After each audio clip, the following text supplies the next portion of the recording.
Hi there, this is James Tripp. Welcome to this recording of an interview I conducted very recently with Jørgen Rasmussen on his approach to hypnotic regression work.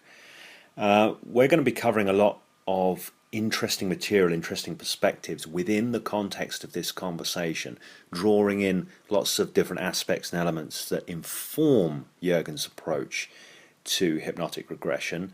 So you'll be able to get a sense of how he uses it, why he uses it, where he uses it, where it's strong, where it's less strong, and also a sense for how this has evolved for him across 17 or 18 years worth of weekly, daily professional practice in hypnotherapy. We go very deep at some points into some kind of out there aspects like developmental psychology and this kind of thing. And this is intended as an introduction. So at this point, if some of that stuff is a little bit out there for you, bear in mind that should you come on the training, it will be something that you will have the opportunity to connect with in very powerful and very useful ways and integrate into your own work. Anyhow, so that's enough said from me. Let's get into this conversation with Jørgen Rasmussen. Jørgen, we're here to discuss your personal take on hypnotic regression. I know you've been using regression for quite a long time. That's right, isn't it? Yeah, I've been using regression for approximately 18 years. Okay, so 18 years. And that's something that you still, I know you use other methods now, but still regression is something that you have in your back pocket, something that you kind of fall back on.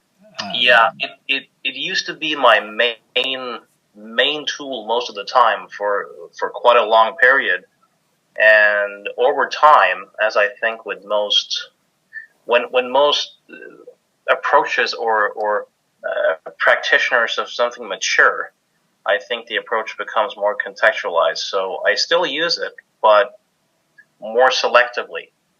Okay, I've had conversations with a few different people, a few different hypnotherapists have come into hypnosis, change work from an NLP background, who have then trained in a regression-based method, often from the kind of Carl Banyan lineage, and have said, like, this was a game changer for me. This was something that moved me to be able to get consistently good results with people in a simple way. I've heard this from a few different people, and I'm aware that you came into change work and hypnosis and stuff originally from an NLP perspective. So how did you come to regression work in the first place? And did you have an experience like that of going, oh, wow, look at this? Yeah. What's the story around that for you? How did you come to this kind of work? How did you come to initially encounter it, and how did you come to develop it the way that you've subsequently developed it? It's a very interesting question. One of my first NLP instructors, or at least the first famous one, was Tad James. And he teaches a pretty eclectic curriculum with NLP and hypnosis and timeline therapy and a lot of different techniques and formats. And while I really don't like his ethics and morality, he's a pretty good agent of change. Now, his main tool was timeline therapy, which is in some ways similar to hypnotic regression work. It's more NLP oriented in terms of focusing on process. But I have to admit, when I first got into NLP, I loved the philosophy. I loved the presuppositions. I loved sitting there listening to stories. But when it came to technique time and practice time, I was most of the time unable to really benefit from the exercises. For example, submodality interventions for me, attempting to change beliefs, swish patterns, those types of things, I really got nothing out of it, personally. Yeah. And the one thing that I could do was timeline therapy, with myself, with a partner. I had to do it rather kinesthetically. So that's, of course, a bias. And I remember back at back at a training, I hardly had any experience at all, but there was a woman there who had a traumatic experience in a bathtub.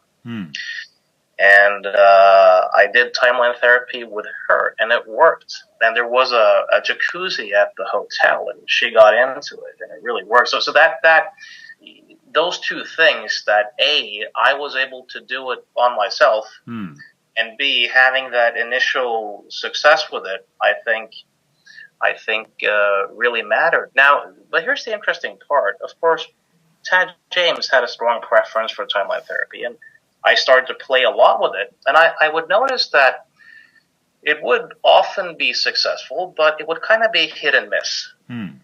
And there was a lot of stuff with that format that didn't really seem to fit. And then in addition to studying Ericksonian hypnosis, I started to study the Dave Elman lineage, the work of people like Jerry Kine and Steve Parkhill and Cal Banyan. And I would notice with these folks, too, that when they wanted to pull out the big gun, if you will, regression was the tool. Hypnotic regression work. So I started combining what I picked up from people like John Watkins and Dave Elman and Steve Parkhill with the more NLP-oriented timeline therapy version, and noticed that my results got better. And I was suddenly able to begin to work with some of those health issues that I mentioned.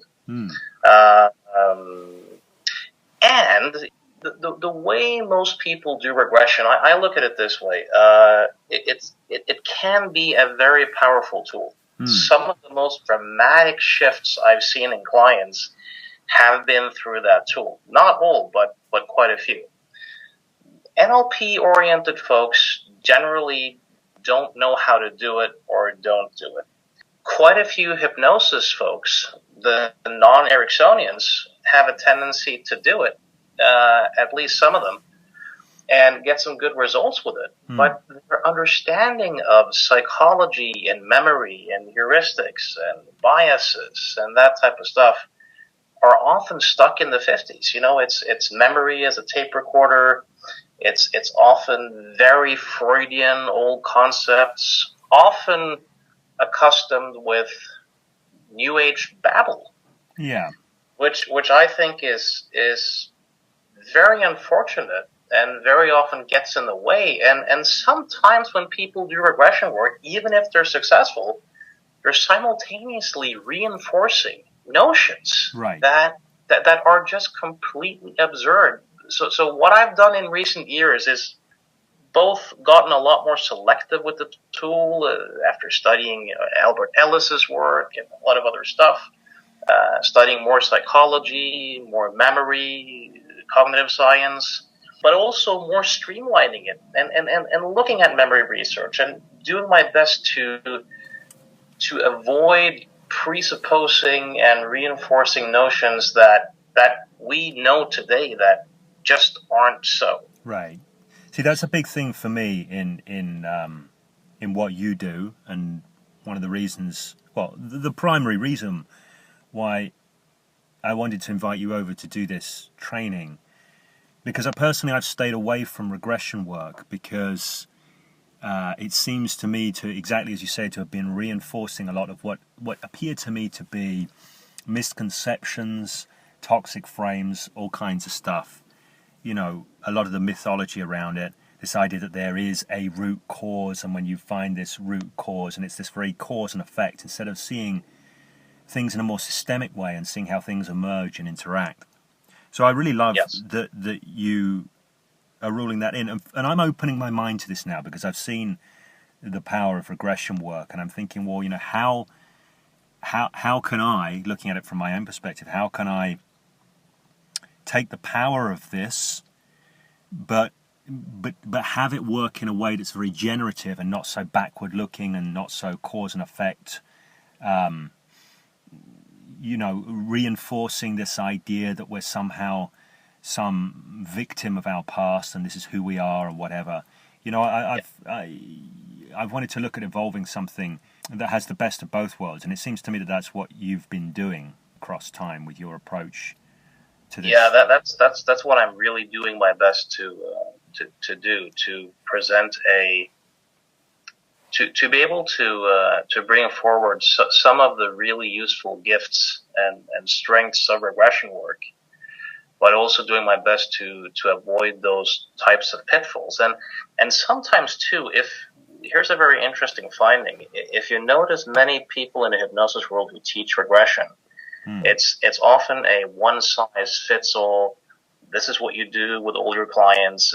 Cal Banyan's 5-path system would be an example of that, where they teach everybody to go through that system with all clients for all issues. And I think this is very unfortunate, because while regression can be very useful, there are quite a few people who just won't respond to it. And some issues, and sometimes it's contraindicated. And the thing with regression too is that often, people presuppose, both a special state you have to go into, somnambulism. You have to find this root cause memory, which kind of presupposes this cause and effect frame. And there are so many things that you're kind of presupposing that has to happen for change to occur, that if people then don't respond the way you want to, it can often be very hard to reorient them in a new direction. It's like this, one size ski jump, where the only avenue left for many people will be, some attempts at parts work. So how is it that you yourself remedy that? Like when you're doing regression work with somebody, I'm guessing that you have some way of nuancing the frames around it to avoid what I would call, I'm bringing out my own kind of biases and perspectives here, the idea that you are your past, you are a victim to your past, you are this kind of thing, in order to, the way I look at this is I like people to be in touch with their generative capacity, their ability to shape their lives going forward from now, that how they show up and how they engage right now, what they access within themselves right now is where the power's at, rather than like, you've been made a certain way and we have to go back into the past. So there's the framing around that, and you're talking about this here. Is there a way that you have nuanced the framing so as to... Very, very much so. And I very seldom will do regression as a first take in the first session anymore. I sometimes do it, and there are certain instances where I do it. Certain things that I pick up on through experience that tells me that okay, it's good to do this right off the bat. But I usually do quite a bit of talking with them about the reconstructive nature of memory, and how that what we experience is what we think is going on in the moment.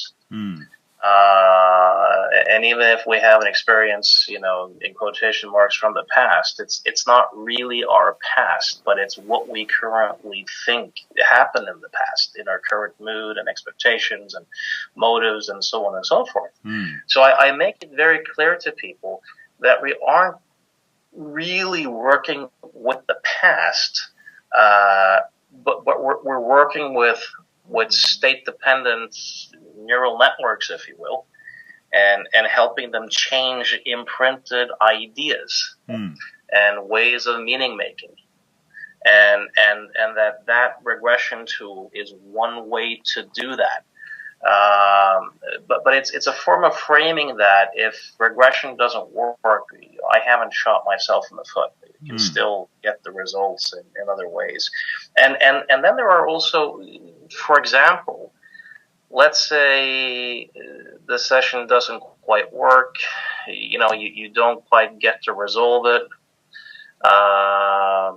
There's this finding in psychology called the peak end effect, which is very counterintuitive. But back in the day when they did certain medical procedures without an anesthetic, they've noticed that in terms of memory, we have a tendency to remember the peak of experiences and the end of it. So that if the client doesn't quite resolve something and something's a bit traumatic, Based on current memory research, it seems as if the worst thing you could do is to just bring them out of it very quickly. But if you want them to come back to the office, and if you want them to have less of a memory of the session or experience being traumatic, you actually want to prolong their suffering a little bit at a lower intensity. It sounds completely counterintuitive. But in that sense, the ethical thing to do, it seems, would actually be to prolong their suffering a little bit at a lower level of intensity, both for them to have a memory of the session and the experience being less traumatic, and also to increase the chances that they're actually optimistic enough to come back. So that's one example of a finding from modern psychology that is really useful to have in terms of memory when you do something like regression work. So what you're saying is when you've brought them back into the experience, it might be very traumatic for them, but it's useful to extend that, but dial that down a bit. Yeah, if it doesn't get resolved. Right, if it doesn't get resolved. There's for example, this old thing that, let's say you're not planning to do regression, or the person comes in for some other topic, let's say stop smoking, and as soon as they close their eyes, for example, some traumatic memory spontaneously emerges. You know, this has happened for quite a few people. And I would likely be inclined to deal with it, but a lot of hypnosis instructors teach don't, because that's not what the client has hired you to do. Now, what people are often told to do if that happens is to say something to the extent of, the scene fades as you tend to your breathing. So that you get them out of that traumatic experience very fast, and then you can have them open their eyes and kind of reorient them, and then get back onto the hypnosis work for example, smoking cessation. But modern research into memory, seems to suggest that that's the wrong thing to do. That bringing the person very quickly out of that traumatic memory is likely to leave them with a memory after the session of the memory being more intense, and they're less likely to come back. Right. So to put this into kind of a simple format, you want to dial it down slowly rather than pull them out quickly. Yes, you want to dial it down slowly, and you actually want to keep them there for perhaps a minute or two at a very, very low level of suffering. And it's a very counterintuitive finding. It seems so intuitively wrong that the most ethical way to deal with someone's suffering would be to deliberately prolong it a little bit at a lower level of intensity. But that is where the research seems to be showing. And just to make sure this is clearly illustrated, so people get what's being said here, when you do that, when you prolong it a little bit at a lower level, what is the effect of that that's different from just pulling them straight out? Yeah, the effect of that seems to be that when people later recall it, they recall that experience as way less intense and way less traumatic. And this feeds into the constructive model of memory, which, in simplistic terms, is that every time we remember something, we're reconstructing it. Right. And in a sense, that reconstruction then influences how we remember it next time. Yes.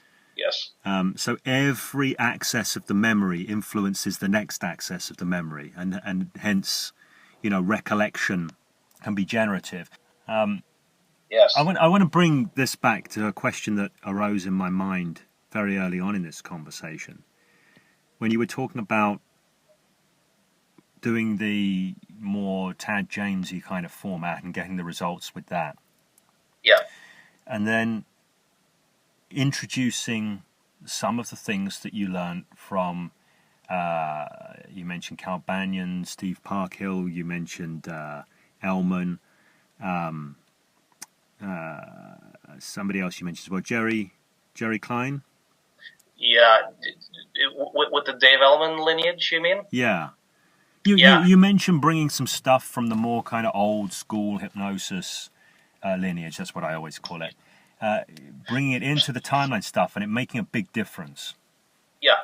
So what was it that you brought in that you feel was really powerful there and really added to what was going on with the timeline stuff? And I would add, maybe this is a further question, what is it that you felt was less useful in the timeline stuff that perhaps you took out? Well, one thing that I really disliked in the timeline stuff was, for example, presupposing, both the root cause, of course, but as a cause and effect type model, and introducing ideas such as past lives and genealogical influences, and those types of very new agey ideas. And I remember Tad would say that, well, the client's unconscious, gets to decide. You're not really imposing anything. But I noticed that since I skipped that set of questions, even opening up the possibility for it, I haven't had a single client go back to an alleged past life. Right. So I would say a main difference has been with what I lovingly refer to as the left-brainers, who, when you do the traditional timeline stuff, it's so easy for them to begin ruminating and doing a lot of internal dialogue and thinking about it versus really engaging into it. So using hand drops and emphasizing emotion more, provoking emotion really fast, became a way to really increase the hit rate with the more analytical, in quotation marks, left brain folks. So you could say that was useful in shifting it to a more right brain place. Right. Yes. Yes. Definitely. And also as a way of using what I like to call hypnosis hijacking. Because sometimes, for example, when a client comes in and you start asking the person questions, they suddenly go into their symptom state. Yeah. You haven't necessarily asked them to do so, and they're surprised by it. They're like looking at you a bit baffled, like, what on earth is going on? When that happens, if I'm part of their experience, I can very easily go to work right then and there. Or sometimes if I'm not part of the experience, and I have a way to test for this, is the person responding to me or not, there's also ways to kind of make yourself part of that experience, to hijack the symptomatic trance. Yeah. And it's a lot easier to do that with a more affect bridge orientation than it is with that more traditional timeline therapy. You, of course, have to be able to differentiate between what I would call a pity cry or a distractor or kind of like a manipulative tactic from the client versus a genuine, emergence of symptoms. And there are some telltale things to look at. Another advantage, too, is that you can do on-the-scene regression work. I've done this in pet stores.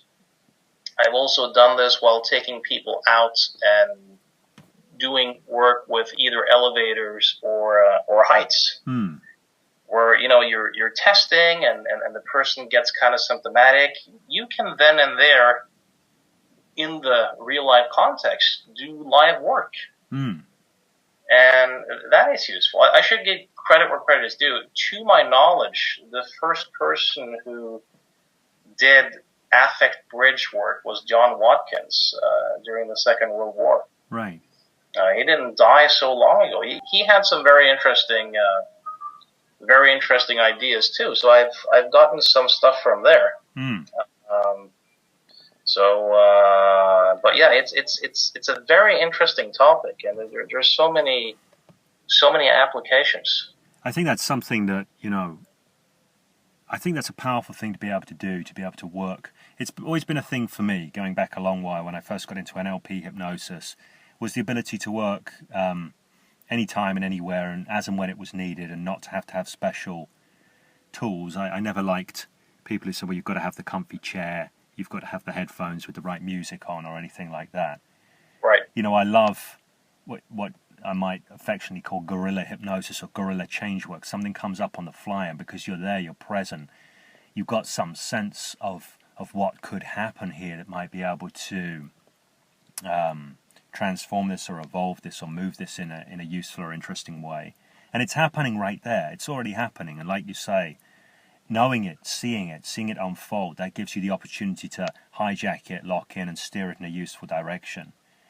I think that's a fantastic thing to be able to do. And obviously to do that informally, what's important is understanding how it works formally. You know, having a sense of the structure, the whys, the reasons, how things shift, how things change, which I think is... And you know, some of this is also due to, I think, just experience and knowing what to look for. You know, one experience I've had sometimes is that people come in, their symptom state is very active. You know, they're essentially ready to go. Mm.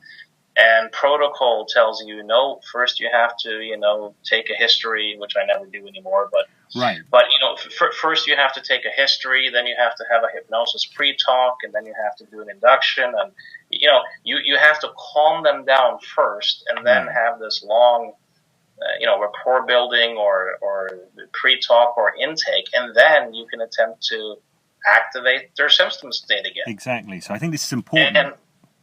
I think it's important. I want to get this in here for people who are listening. I think it's important to understand that what you're teaching here isn't like some black box process that says, if you do this and follow these instructions, then this will happen. What you're teaching here is something which has a deep understanding behind it. You know, it's a dirty word in NLP, but has the whys in place, has the rationales, has the understandings in place, has the experience you have in place. Yes. The whys, the deeper principles, if you will, but having a way of thinking about it, you know, having a deeper understanding of the mechanisms involved. Because if you have that, then you'll know how to troubleshoot. Mm. You'll know how to get there from different angles. Right. And this is something I want to get clear to people who are listening to this and thinking about coming on this training. This isn't just here's step 1, here's step 2, here's step 3. Yes, there'll be some steps to act as a guideline for running a process in a formal context, but you're going deeper into this as well.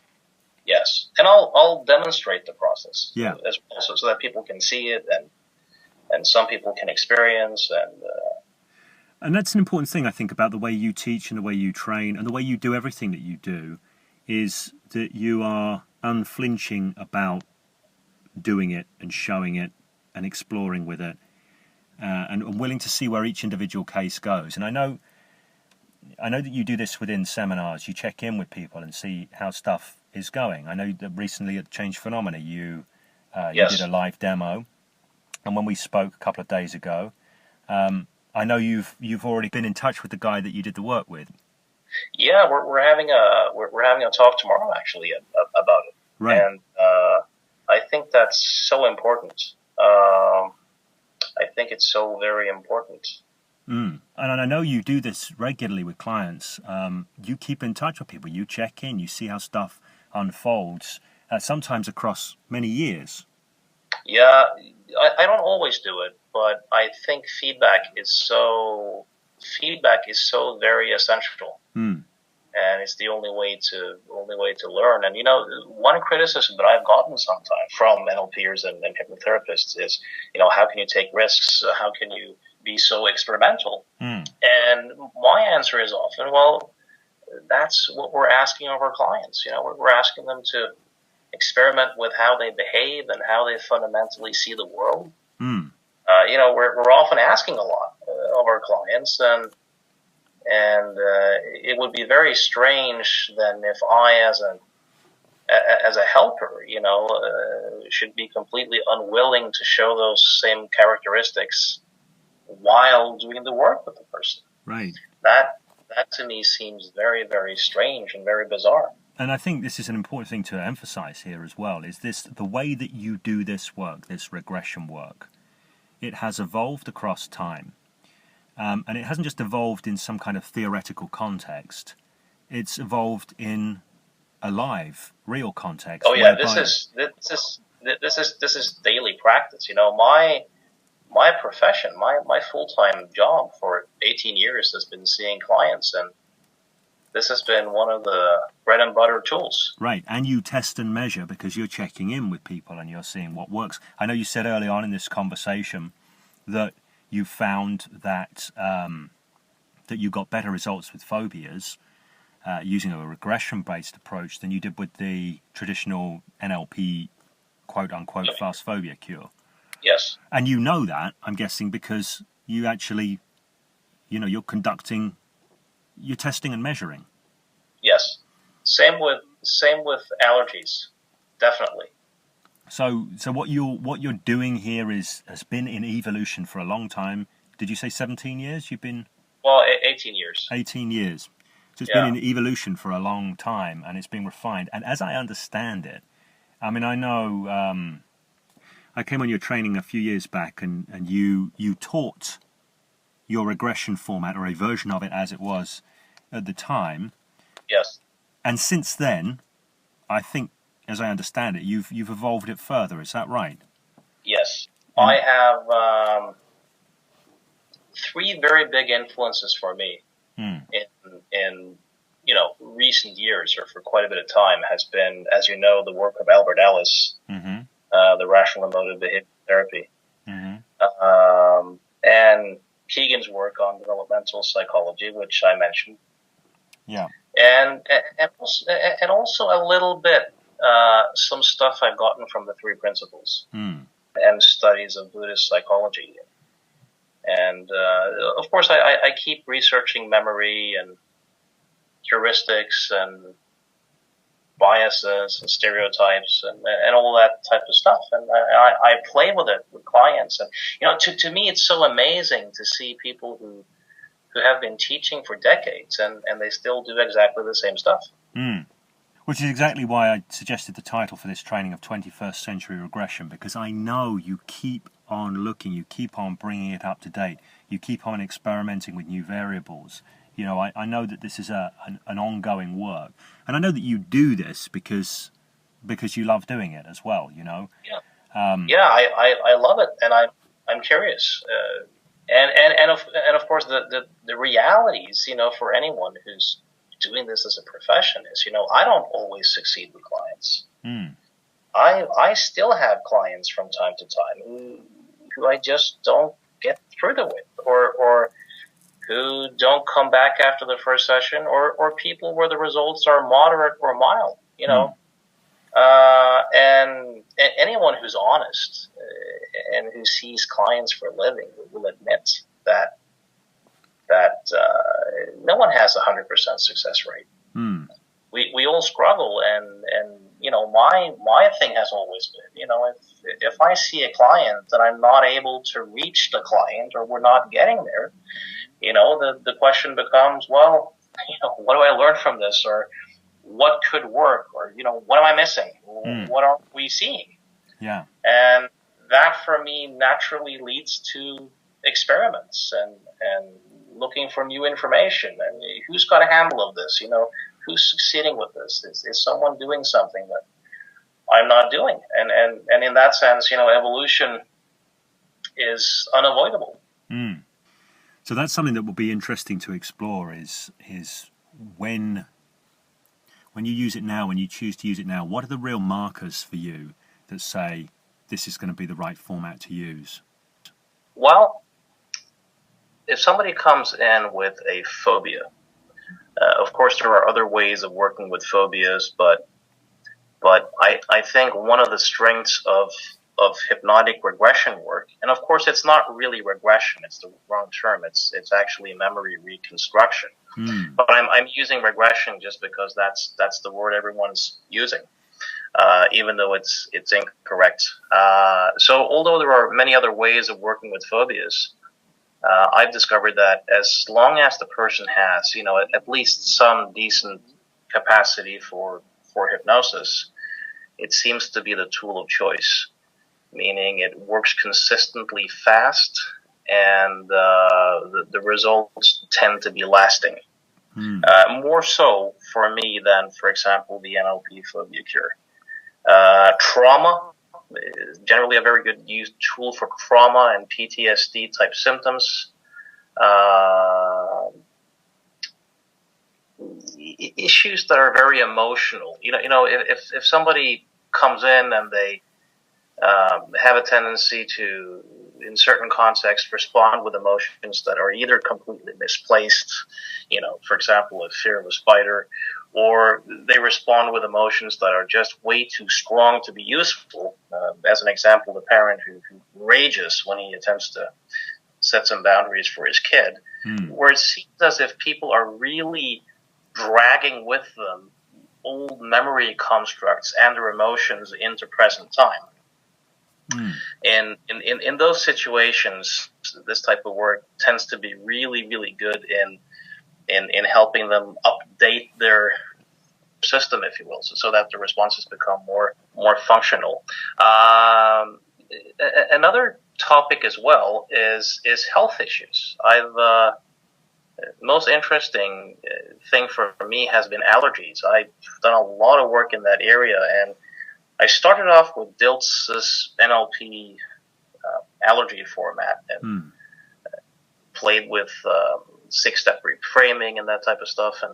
And I would often notice that the results would often be not lasting or very difficult to get if the person had several allergies. So with psychosomatic issues like allergies, asthma, migraine headaches, that type of stuff, I've found regression work to be for me at least, the most useful tool. Okay. Now that's interesting. Some of the influences that you're drawing in, you mentioned Albert Ellis's REBT stuff, which is interesting because earlier on you were talking about shifting across with the NLP to perhaps a more, we were using the frame right brain kind of way of processing when you brought the more old school hypnosis stuff in.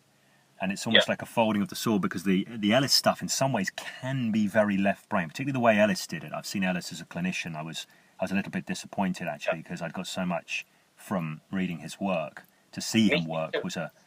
Me too. Yeah, me too. It was like, oh, that's a shame. But, I know that you're drawing that into a richer mix as well. And I think that's part of what makes that powerful as well, because I know with Ellis, there's no tuning into felt sense. There's no, the way he does it as a practitioner. But the ideas that underpin it, his observations about the structure of how people create distress and torment for themselves, I think, they're excellent. And I love how you've brought those into the mix. Yeah, this is a kind of counterintuitive thing too, but I've seen some of Ellis's work, and I've been a bit disappointed by some of it. And I'm very glad that I didn't start off by seeing it. That I didn't have the chance to model him in that NLP sense. Yeah. Because I think I then would have easily, or perhaps been inclined to think, there's nothing much here. But reading his books and getting his philosophy, which I think is so useful, perhaps the most useful stuff I've found so far in general, coming from that non-absolutistic stance, has been so very useful. And for me, it's been often, using suggestion and hypnosis and NLP artistry in combination with the more Ellis type and Buddhist psychology. The Buddha talked about many of the same things. And it's a very strange thing for me. I think you perhaps have noticed this as well, but to me, REBT, Ellis's work, is very useful stuff for a lot of people. NLP has, I'm not a full-blown, there are elements of NLP that I don't think quite hold up, but I also think it has a lot of very useful stuff. Now, I think the REBT world and the NLP world has a lot to offer each other, and I've noticed that sometimes the people you can't quite reach with the more NLP-oriented, change your state, anchoring, submodalities, interventions might be more easily reached by some of Ellis's methods. And conversely, you might get a client, like, for example, one of my clients yesterday, who's not that philosophically inclined, who doesn't really, aren't that into reason and understanding and having philosophical discussions, but exquisite at going into states and very hypnotizable. And in that sense, more of the NLP stuff is a lot easier to adapt. And for me, it's been so strange to see that those two worlds, which I think are cousins in some ways and have a lot to offer each other, by and large, they pretend that the other party doesn't exist. Yeah. And same a bit, I think, with the hypnosis world and a lot of the meditation and mindfulness world, where I think that there are strengths of limitations in kind of both camps, but they're a bit like brother and sister in some sense. They do a lot of similar stuff and they have a lot to offer each other, but you have exceptions. You have people like Stephen Gilligan and Michael Yockel who play a bit with both worlds, but by and large, most people in those worlds just ignore each other. Yeah. And also, again, with the developmental theorists like Robert Kegan, like Susan Cook-Reuter, like Chris Cowan with spiral dynamics, even though Chris is pretty open-minded, great theories. They really point to some truths that the NLP and hypnosis world, I think, are completely missing. And also the three principles in Buddhist worlds, because they're focusing on, either states or waking up, seeing through these illusions, having these insights about subjective experience. But there's nothing about growing up. There's a lot about waking up, but there's no recognitions of stages of meaning making. And someone should write a book, Waking Up and Growing Up. That would be... Maybe that's your next book. Well, that would be something cool. But again, I see these guys like Kegan and Chris Cowan, who have these tremendous insights and so much to offer, but with very little knowledge of the more waking up world, whether that be the three principles or Buddhism or the more state-oriented world of NLP and hypnosis, and vice versa. There is no bridge.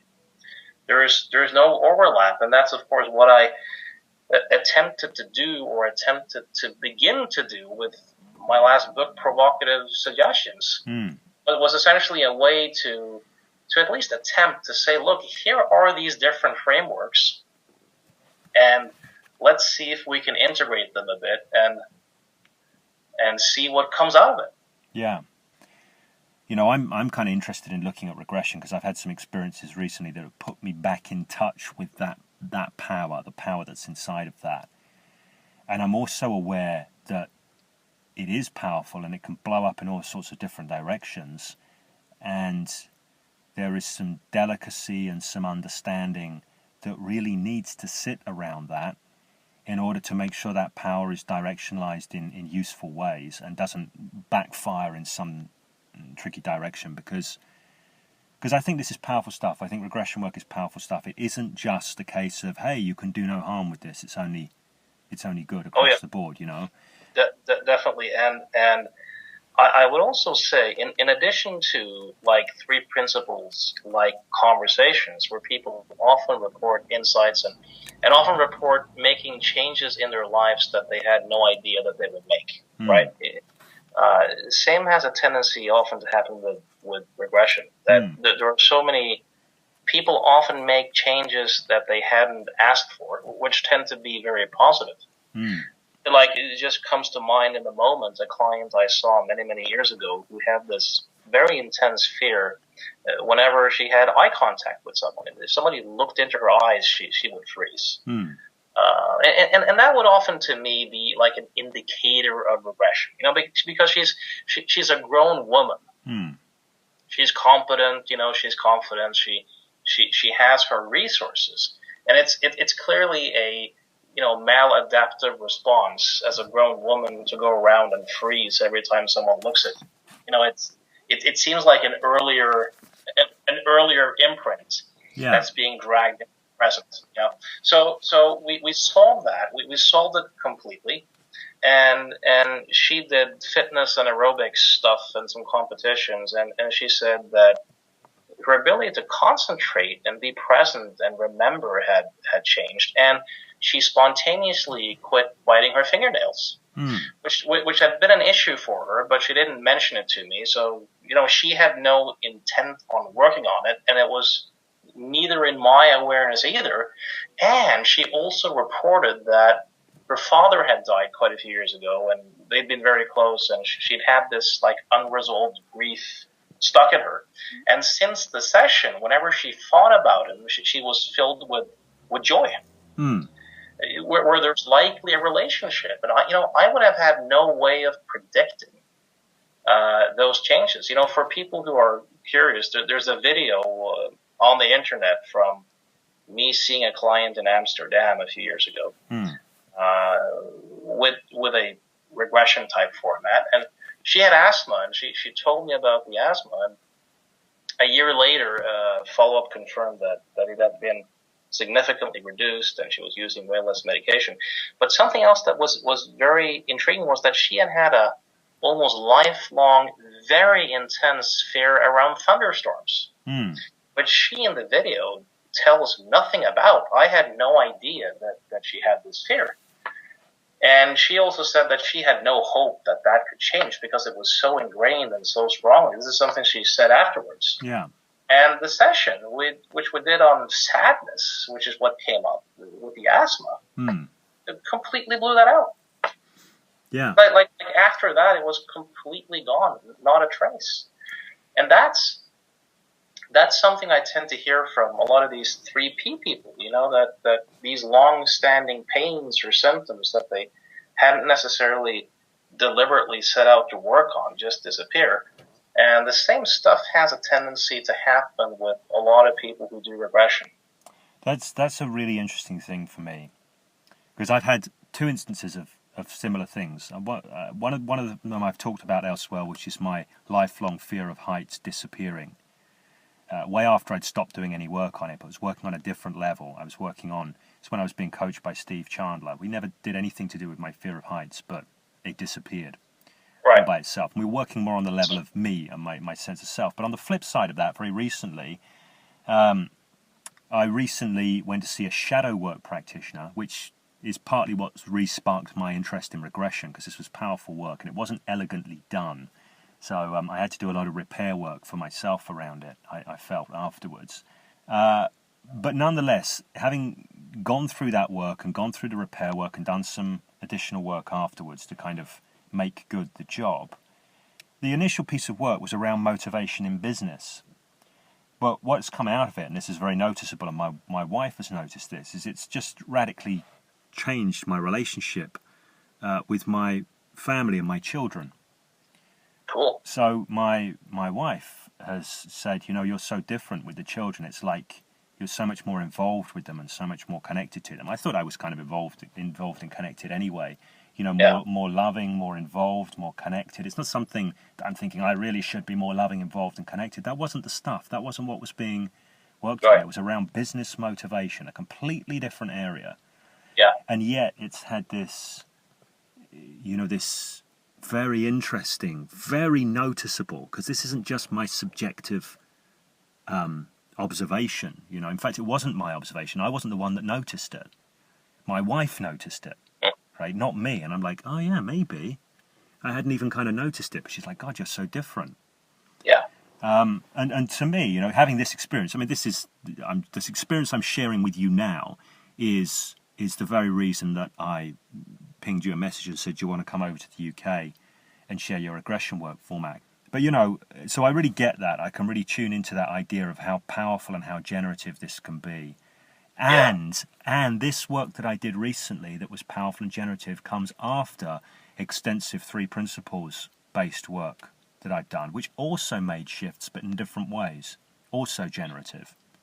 It's like you can come at this from 2 directions, and I think I combine shadow work sometimes with regression. Yeah, they seem to be good bedfellows to me, sensible bedfellows. Yeah, and the woman you're about to interview, Rita, that was quite a bit of shadow work with regression and seemed very, very, very powerful. And that I think is a weak spot often in meditation training, in Buddhist psychology, and also in the three principles, is neglecting that shadow element. You have people who've been meditating for decades, who have had all sorts of, state-like experiences, seeing through different psychological illusions and gaining insights and concentration power and so on and so forth. But they may still be, in a sense, sitting on their stuff. Yeah. Having a lot of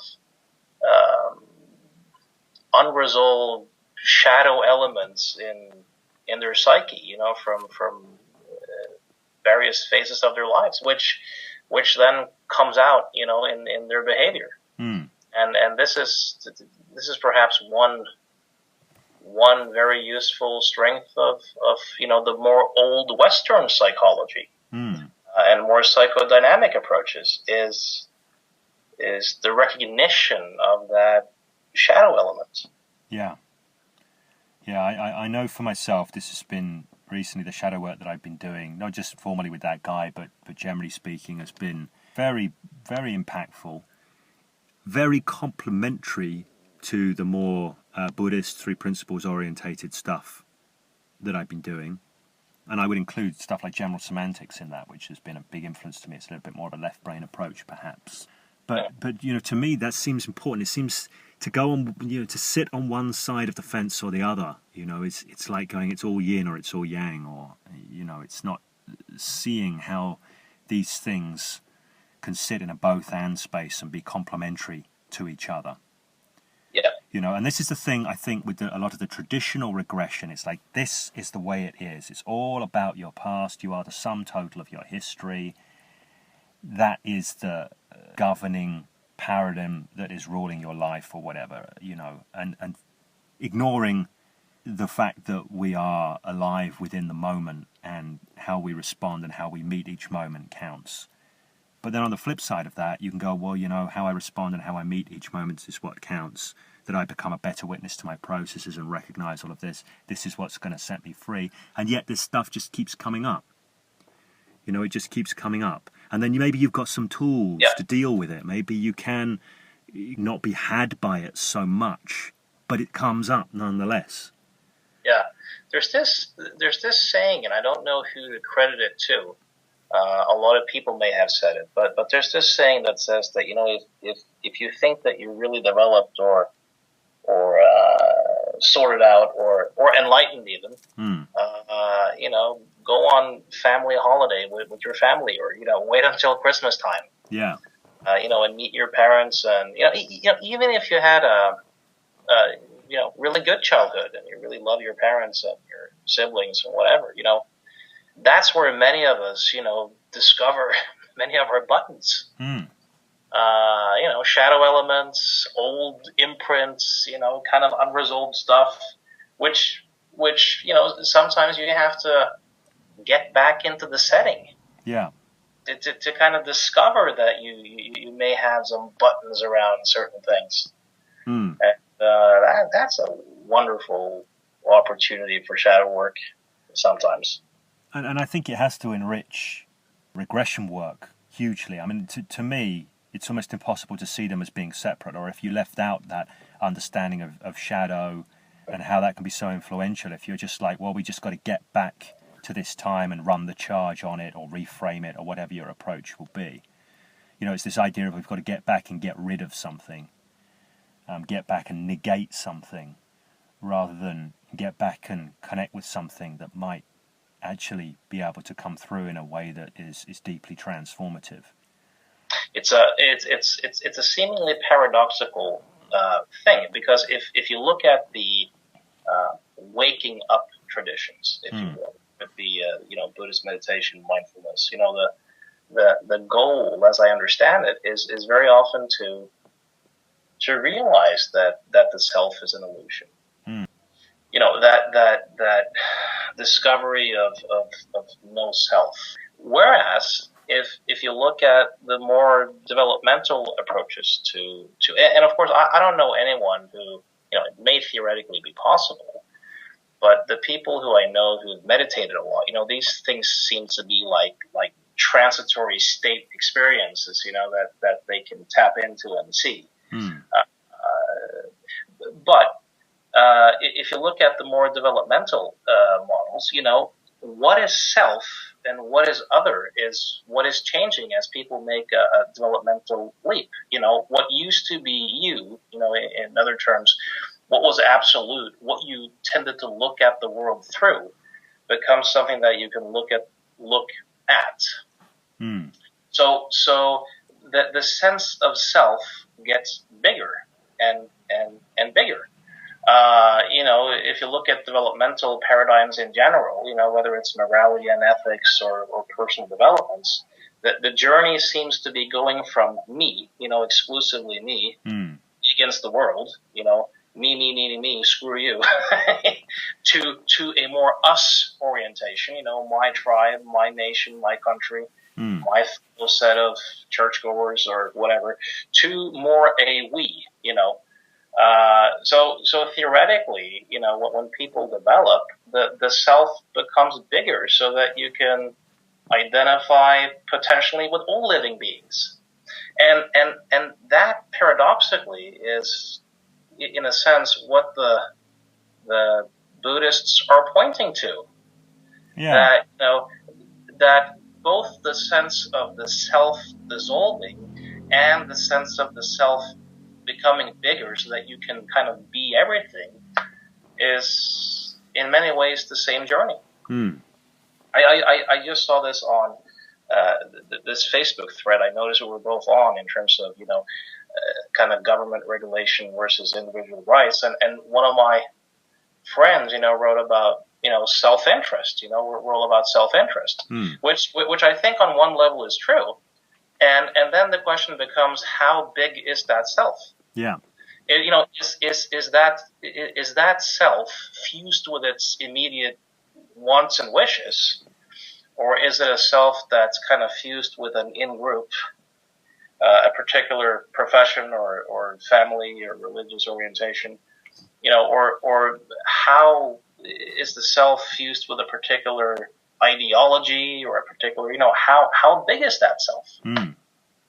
That's a very good question. I mean, I one of the concepts I'm working with a lot at the moment is with some of my more developmental clients, my coaching clients, is the idea of the transcendent self, which is, you know, the ability to expand the self out to create a self that can include this and this and this and this and this, instead of being tightly wrapped around any of those particular positions or perspectives. So that kind of really resonates for me. And that is, you know, all this shadow stuff and the stuff you're talking about there is, of course, probably a more attractive journey for those who are beginning to take their own self-authorship more as objects and their own personal meaning-making. That more self-transforming mind, if you will. Where that notion of absolutism and being, you know, locked into an ideology or identified with some creation is going to seem likely a lot less attractive. And that is also, since you mentioned the word transforming, that is also something that's a little bit different in the work that I do. As you know, I've heavily studied developmental psychology for about 8 years now, and especially Robert Kegan's model.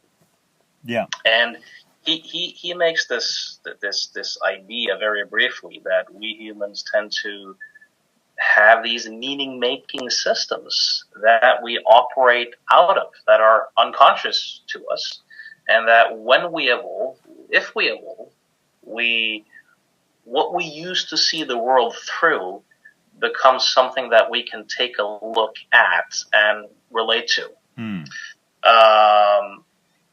And sometimes when you do change work, you can do informational change work, meaning that you provide a new experience or some new information that the person kind of puts into their current form of meaning making. And then you can also do more transformational work where you're actually changing the form. You're helping them update the form, the way they are understanding something. So there are also, when doing regression work, based upon the particular issue that the client is in for and where they seem to be at, do you want to make the work more informational, or is the client's unique challenge something that suggests? At this point, unfortunately, Skype dropped out for a short time, so there's a brief pause and we pick up the conversation here. So we were talking about transformation. Yes.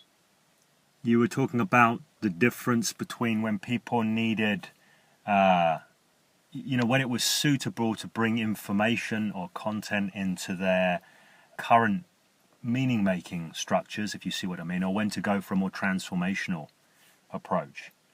Yes. And sometimes regression work can be amazingly transformative, where it seems to dissolve the barriers to development, meaning you do the regression session and then they update their meaning making pretty automatically. Okay.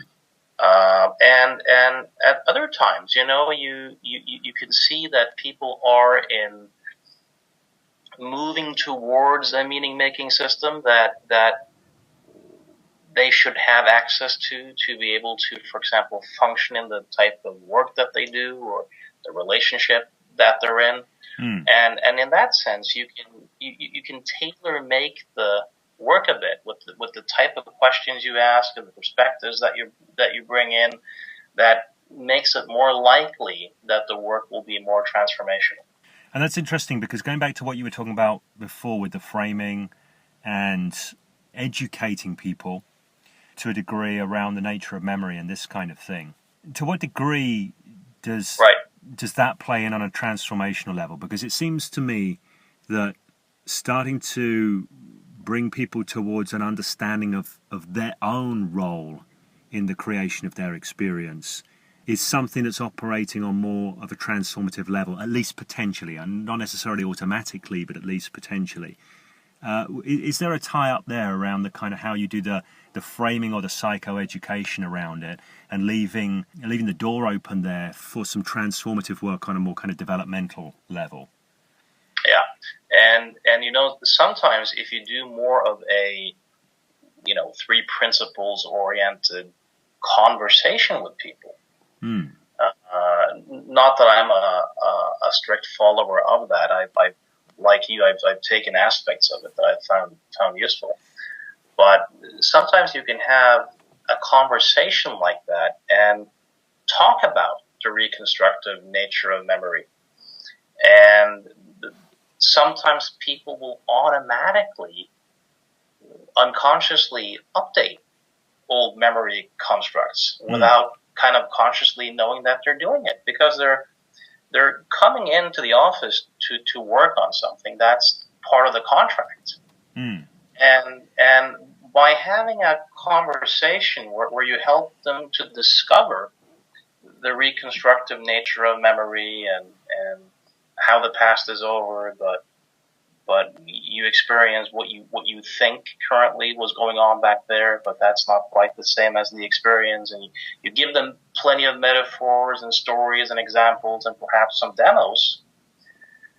People will often do work on themselves, meaning resolve, in quotation marks, old stuff automatically due to having those types of insights. And then you have other people who, despite having those types of insights, there are still very strong memories and traumatic experiences that hits consciousness from time to time, and they're still not able to deal with it in a good way. And in those cases, for example, doing more direct regression work can really be useful. That makes sense to me. But it's like a relationship between the two. Between sometimes you've got obstacles in there that block the system from evolving, and sometimes the evolution of the system is what dissolves the obstacles. Right.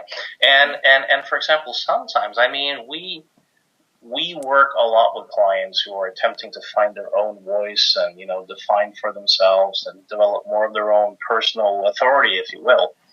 But some clients aren't on that journey. For example, sometimes I've had clients who come in who are very much fused with their own needs and wants, and they don't really think consequences. They don't really have the ability to do much empathy or compassion. They tend to be rather exploitative. But they're also attempting to have a relationship. And due to them having that very short-term being fused with their own needs and wants and only being able to see the other person as a supplier to the self, you can have a sexual relationship, with that mindset. But it's hard to have a love relationship. So in some instances of that, where I've had people with aggression problems, a lot of the work has been about, helping them their own short-term needs and wants in better ways, which are more social, to paste their reality, what they're into. But in hypnosis, during the regression, it's also been partly to attempt to evoke a new meaning-making system where other people's perspective and what other significant people want their perspectives become part of who they make themselves up to be. So they internalize the other person's perspective to a lot stronger degree. And when people can do that, well, now they can have commitment to a relationship or devotion to a larger cause or that experience of being part of something. And that is, for some clients, their next step, if you will. Not necessarily the step up. And then you have for other people who are able to be part of something, but the next step for them is to be able to take a step back from them and to be able to have a relationship instead of being made up by their relationships, if you will. So those are very different journeys. Yeah. And having some insight into developmental psychology can help you kind of tailor-make interventions so that you can speak both to the system that they seem mostly to operate out of, but where you can also kind of nudge them in their development if they're in a life situation. Like, for example, I remember a secretary I worked with a couple of years ago who had done an excellent work as a secretary. That environment where her job was defined for her and she performed as told. She was very responsible and very capable in that position. But in her company, since she'd done such a good work as a type of secretary, she'd been promoted. And her new position required that she be able to, deal with conflicts and to have more the ability to write her own job definitions. And this terrified her. So when we did the work, it was largely about helping her step back and develop her own authority and her own ability to deal with conflict and that type of stuff. And was that did you incorporate regression-based approaches in that particular instance? Yes, because she had some very strong imprints about it being very scary to voice her own voice, and to stand out. And once she resolved that, the work pretty much automatically also seemed to be pretty transformative. That she was able to develop this more internal authority. Yeah. You see, I find that really, really interesting, because one of the things I think is quite powerful about three principles is they come and they hit this kind of almost like a higher logical level, to use the term probably inaccurately. But they're kind of coming in at a big chunk thing. They're coming at the level of an overarching understanding, which is going to make a difference to all sorts of different small aspects and areas within your life. And they often talk about this idea of raising the level of the river, so all the logs in the log jam can float out rather than pulling the logs out individually, like perhaps a traditional therapist might. And I think that's a very powerful idea. And there's a converse here as well, that it seems that sometimes you can just pull out the right log and all the rest of the logs just flow through anyway, that sometimes you can just go in and do something really chunked down that seems really specific and really simple, and it has this rippling generative effect across the person's life and way of being and their meaning making systems and all of these kinds of things. So I think it's really interesting to see how this can work both ways, and to have the power to intervene from both directions, from a bigger chunk direction, an overarching direction, and going into specifics, instead of getting into this either or thing. Well, either we're going to go in at this level because this is the right way and we want to avoid getting into the specifics. A lot of the three principles people, I remember Jamie saying to me, I want to get away from the client's specific problem as quickly as possible. Right. To get into the general principles. And on the flip side... Something that's very interesting there too is they claim to, and I think it's very likely that it's true, to have quite a bit of success with prison populations and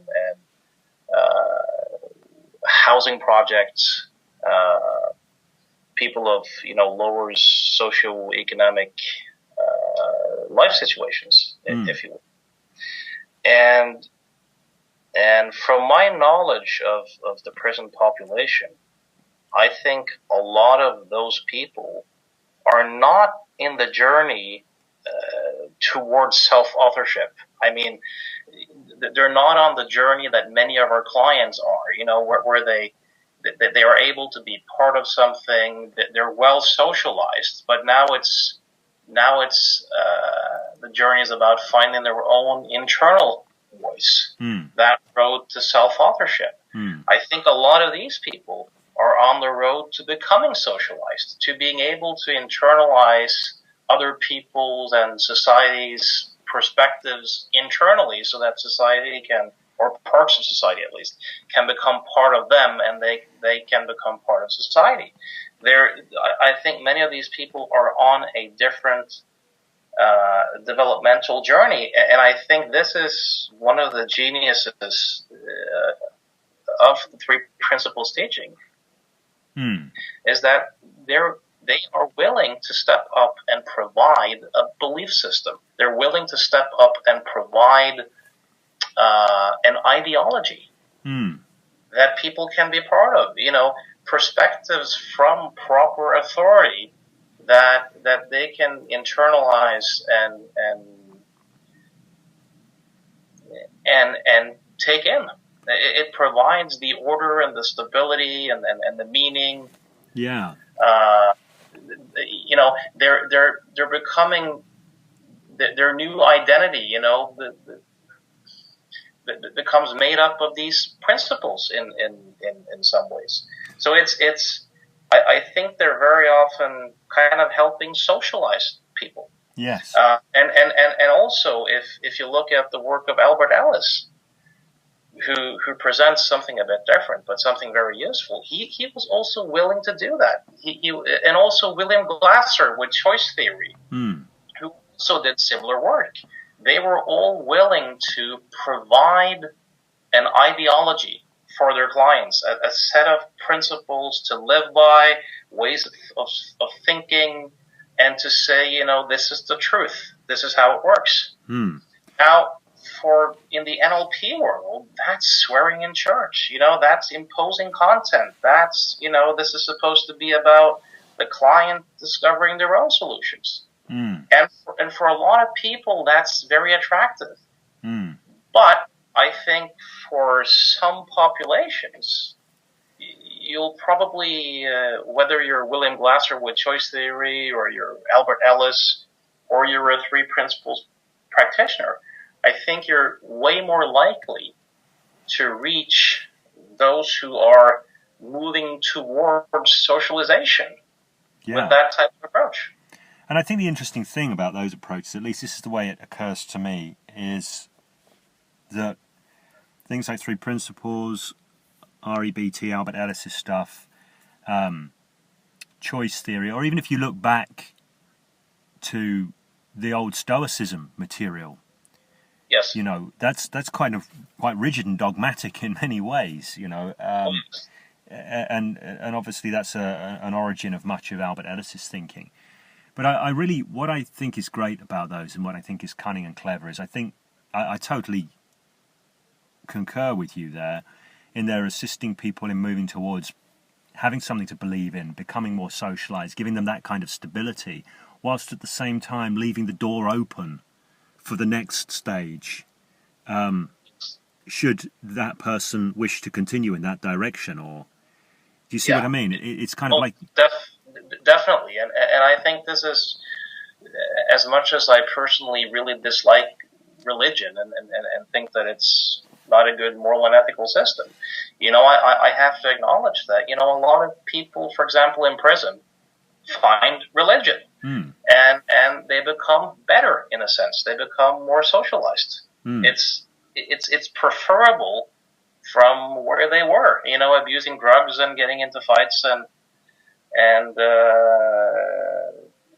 that type of thing. So I think it serves some of the same function, and I think what's so brilliant with the three principles in that sense is that it also very well speaks to the same client base as we have mostly.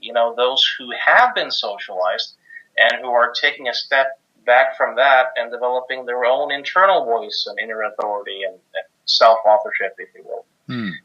Because, it's an inside-out model, and all wisdom is inside. And even, God, when they talk about God in quotation marks, God is no longer necessarily an outside authority. God is internal. Yeah. You get to be in charge. So it's a very good pace for that market as well. Very cunning in many ways. In terms of regression in this training, yes, is there anything that you would want to add right now, that you would want to communicate to people so as they can get a sense of what this is about, what they're going to be learning, and how this is going to benefit them? Hopefully we've done a pretty good job here, but what I view this as exploration. So the intent is to demonstrate it, for people to do exercises, have experiences, and to be able to have a conversation over time. Of course, like with the developmental stuff that I'm talking about, I'm hoping to open the door or start the conversation so that people see, wait a minute, there's something here to explore, and that will give people stuff to explore for years, if they want to. Yeah. So I'm on the one hand looking to give them, knowledge and insights to be able to do regression, and practice it as a very powerful tool.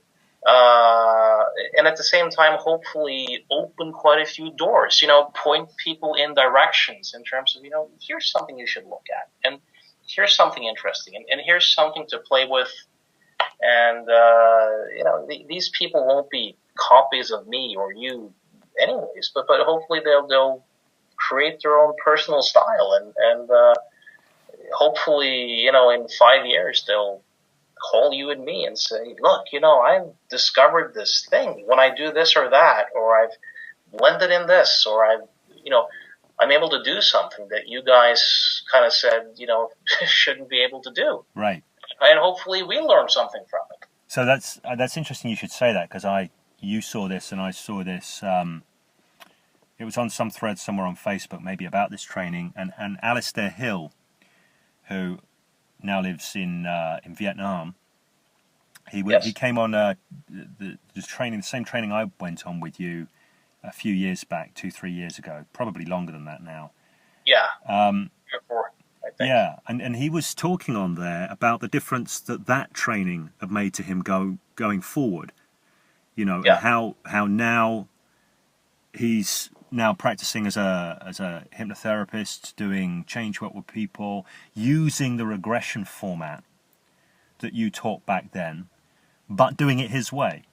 Yeah, not being bound by my personal style, which is so cool. Yeah, and he was giving some feedback on how he uses the hand drop a little bit differently, right? Using a second hand drop to take people in, and I love the fact that something I've never thought about doing. Right, exactly. It's not something he's gotten from me. Yeah, but the path, the journey was from that training, and he says quite clearly in the thread, I want to thank you for introducing this and introducing me to the meditation side of things as well, which he was saying was kind of life-changing. That was an aside, that was a bonus, I guess, for him on the training, because that wasn't really what the training was about as such. But I've known Alistair for a fair while now. He used to come to my NLP practice groups many years back, and